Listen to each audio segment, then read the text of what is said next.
बच्चों, आज हम प्लस टू क्लास की केमिस्ट्री चल रही है। तो यूनिट चल रही है एलो एल्केन और हेलो एरीन। आपने एलो एल्केन का मेथड प्रिपरेशन पढ़ा है, एलो एरीन का मेथड ऑफ प्रिपरेशन पढ़ा है। अब हमारी है physical property of haloalkanes. देखिए बिल्कुल सिंपल सा है, क्वेश्चन डायरेक्ट नहीं पूछा जाता, कभी भी इसको घुमा करके पूछा जाता है हमेशा। तो क्वेश्चन देखिए, हम पहले बात प्रॉपर्टी पढ़ते हैं। जैसे इसकी पहली प्रॉपर्टी है तो फिजिकल स्टेट, भाई क्या है फिजिकल स्टेट। अब फिजिकल स्टेट की बात करता है, फिजिकल स्टेट कैसी होगी।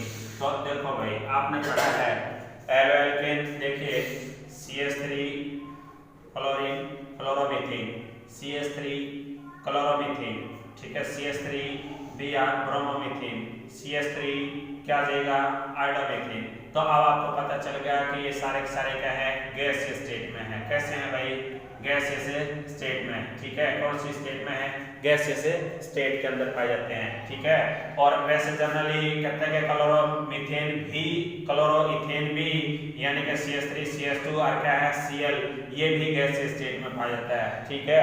और कई बार ये भी कह देते हैं कि ब्रोमो जो इथेन है यानी कि CH3 CH2 और क्या गया Br। तो ये मतलब यही जो 6 एलिमेंट है यही मुश्किल से क्या है गैसीय स्टेट में पाए जाते हैं, ठीक है। नहीं याद रखोगे, फिजिकल स्टेट की बात करता है। तो higher up to higher elements यानी कि 2 से ज्यादा हो जाएं तो इट मींस इसका मतलब अप टू हायर यानी कि 2 से ज्यादा यानी कि 3 2 क्या है 8 एलिमेंट आ जाए कार्बन की संख्या में। तो यानी कि इसका मतलब क्या हुआ क्लोरो क्लोरो क्या लिखोगे ऑक्टेन, यानी कि C8 16 16 1 17, ठीक है, क्लोरो ऑक्टेन आ गया। तो इस ये ठीक है, यहाँ तक की 3 से लेकर के 8 तक के कार्बन की संख्या की बात करता है। ये किस में पाए जाते हैं, लिक्विड स्टेट में। कौन सी स्टेट में पाए जाते हैं भाई, लिक्विड स्टेट में। एंड आयन द 8 कार्बन, तो 8 से ज्यादा कार्बन एटम आ जाए यानी मोर देन 8 कार्बन एटम, तो 8 से ज्यादा आ जाए तो उसमें उस एलो एल्केन के अंदर वो किस में पाए जाते हैं, आर फाउंड इन क्या है सॉलिड स्टेट। किस में पाए जाते हैं, सॉलिड स्टेट। तो इसका मतलब अब आपको पता चल गया कि lower member of this family यानी lower member of haloalkane, lower member of haloalkane likes chloromethane bromomethane iodomethane या फिर क्या है chloroethane bromoethane are found in the गैसीय स्टेट। एंड हायर कहता 3 up to 3 to 8 carbon atom is are in a liquid state and more than 8 carbon atom they haloalkanes are found in a solid state. तो इसका मतलब क्या होगा, पहले liquid gas में थे, फिर लिक्विड में गए, फिर किस में गए सॉलिड स्टेट में। किस में गए भाई, सॉलिड स्टेट में, ठीक है। तो अब आपको पता चल गया फिजिकल स्टेट का क्लियर है, ठीक है। फिजिकल स्टेट यानी कि भौतिक अवस्था कैसी है, गैसीय स्टेट में है, लिक्विड में है या सॉलिड स्टेट में है, ठीक है। तो याद रखोगे। उसके बाद कई बार ये पूछ लेते हैं कि इनका कलर कैसा होता है, ठीक है। दूसरी प्रॉपर्टी में कलर पूछा जाता है। तो कलर हमेशा हम ये बताते हैं कि जो ये सारे एलो एल्केन हैं, एलो एल्केन्स जितने भी हैं ये सारे के सारे क्या है कलरलेस होते हैं भाई। क्या होते हैं, colourless. Haloalkanes are generally सामान्य तौर पर क्या कहते हैं कलरलेस है। क्या होते हैं, कलरलेस। व्हेन एक्सपोज, जब इनको खुला छोड़ दिया जाता है, एक्सपोज इन एयर, ये वायु के अंदर खुला छोड़ दिया जाए तो ये क्या है कलर गेन कर लेते हैं। कैसा क्या कर लेते हैं, कलर गेन कर लेते हैं, ठीक है। तो याद रखोगे, ठीक है। उसके बाद बॉइलिंग पॉइंट में तीसरी प्रॉपर्टी है बॉइलिंग पॉइंट में, बॉइलिंग पॉइंट। अब देखो भाई, अब आपको पता चल गया कि जैसे जैसे साइज बढ़ता जा रहा है तो साइज बढ़ता जा रहा है तो स्टेट चेंज हो रही है। तो लोअर मेंबर तो थे वो गैसीय स्टेट में, हायर थोड़े से मतलब मिडिल मेंबर के आ गए, ठीक है।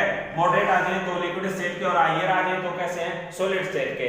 क्यों, क्योंकि क्या है मास बढ़ता चला जाता है, मॉलिक्यूलर मास इनका क्या है बढ़ता चला जाता है। तो इसका मतलब क्या है, बॉइलिंग पॉइंट ऑफ क्या है, boiling point of haloalkanes are generally क्या जाएगा इंक्रीज। एलो एल्केन्स का जो बॉइलिंग पॉइंट है वो जनरली क्या होता है हो जाएगा भाई इंक्रीज। क्या हो जाएगा, इंक्रीज। क्यों हो जाएगा, ड्यू टू किसके कारण भाई, due to increase the atomic mass, increase the atomic mass या इंक्रीज द कार्बन एटम, ठीक है। तो कहते हैं एटॉमिक मास। तो याद रखोगे एटॉमिक मास बढ़ता चला जाएगा, यानी कार्बन की संख्या बढ़ती चली जाएगी, जिसकी वजह से क्या है बॉइलिंग पॉइंट भी बढ़ता चला जाएगा। तो देखो वैसे तो आपको पता चल ही रहा है, इसका लोअर होगा गैस स्टेट में है, इसका तो बॉइलिंग पॉइंट पहले से ही है, ठीक है। तो जनरली दूसरी बात अगर लिक्विड में है तो उसका बॉइलिंग पॉइंट, फिर उसके बाद क्या है सॉलिड स्टेट, तो इसका मतलब क्या है बॉइलिंग पॉइंट शुरुआत का लोअर और क्या है धीरे धीरे क्या है इंक्रीज होगा, ठीक है। उसके बाद अगली प्रॉपर्टी आपकी भाई एक और कई बार क्वेश्चन पूछ लेते हैं, क्या पूछ लेते हैं ब्रांच चेन की बात करते हैं। जैसे अब एग्जांपल दे दिया CH3 CH2 CH2 और क्या जाए CS2 और CH2 Cl ले लिया, क्लोरोब्यूटेन है, ठीक है। क्या है ये क्लोरोब्यूटेन, ठीक है। तो या फिर ये लिखा जाए CH3 CH2 और क्या जाए CH और CH3 Cl, तो क्या आ गया आइसो, ठीक है नहीं, आइसो हो गया ना, क्लोरो आइसोप्रोपेन, तो ठीक है। या फिर क्या है 1 2 3 करके चलोगे, लेकिन क्या है कि हमेशा हम क्या है 1 2 3 करके चलो IUPAC नेम के हिसाब से, या फिर आइसोक्लोरो और प्रोपेन, ठीक है। या फिर यू भी लिखा जा सकता है CH3 और क्या आ जाएगा Cl। देखो भाई अब क्या आ गया नियो, ठीक है, आइसो नियो। तो अब देखो वैसे नाम आ गया 2 क्लोरो और क्या आ गया भाई ब्यूटेन, ठीक है। और इसका नाम आ गया देखो 1 2 3, तो 2 के ऊपर क्लोरो और 2 पे क्या आ गया मिथाइल, तो 2 क्लोरो और क्या आ गया 2 मिथाइल और क्या आ गया आपके पास 3 कार्बन है, तो 3 के लिए क्या लिखते हैं प्रोपेन, क्या लिखेंगे प्रोपेन, ठीक है। तो यानी कहने का मतलब जब आइसोमरिक की फॉर्म में आ जाए, यानी कि जब संकुचित फॉर्म हो जाए, कॉम्पैक्ट फॉर्म हो जाए, तो उसका बॉइलिंग पॉइंट उतना ही कम हो जाता है, ठीक है। याद रखोगे बॉइलिंग पॉइंट क्या हो जाएगा कम, ठीक है नहीं। यानी कि इसका मतलब क्या हुआ, अब आपको जनरली वैसे याद रखो तो बहुत बढ़िया है। तो इसका 375 केल्विन है भाई, ठीक है नहीं, उसका है 364, ठीक है 364 केल्विन भाई, और इसका है 346 केल्विन भाई। तो यानी कि देखो बॉइलिंग पॉइंट क्या हो जाता है कम होता चला जाता है जैसे जैसे आइसोमरिक फॉर्म हो। तो उसके बाद अगली प्रॉपर्टी है एल्वेलिन की डेंसिटी में, क्या है डेंसिटी, क्या है डेंसिटी। तो डेंसिटी होती क्या है, अब आपको पता चल गया मास बाई वॉल्यूम कहते हैं, मास बाई वॉल्यूम, ठीक है। तो जैसे जैसे देखो भाई अब आपके पास क्या था CH3 CH2 और क्या था कि Cl और क्या था CH3 Cl, तो 3 हो गए, ठीक है 2 हो गए। तो अब आपको पता चल गया है इससे ज्यादा और भी आ जाए, ठीक है नहीं। तो देखो भाई अब मास तो बढ़ ही रहा है, ठीक है मास तो बढ़ ही रहा है, बट साथ ही साथ क्या है देखो वॉल्यूम भी तो बढ़ रहा है, ठीक है नहीं, वॉल्यूम भी तो बढ़ रहा है, यानी कि साइज भी तो बढ़ रहा है ना। तो डेंसिटी क्या होगी डिक्रीज, डेंसिटी क्या होगी डिक्रीज, ठीक है डेंसिटी डिक्रीज, क्योंकि साइज बढ़ता जा रहा है वॉल्यूम भी तो बढ़ेगा, वॉल्यूम भी तो बढ़ेगा, ठीक है। तो अब जनरली याद रखना जो एल्काइल हैलाइड है यानी एल्काइल क्लोराइड है उनकी क्या है लाइट होती है density than that of the water, ठीक है। सोल्युबिलिटी, अगली प्रॉपर्टी आपकी सोल्युबिलिटी यानी कि घुलनशीलता, ठीक है कैसी है घुलनशीलता, सोल्युबिलिटी कैसी है इसकी। तो देखो भाई याद रखोगे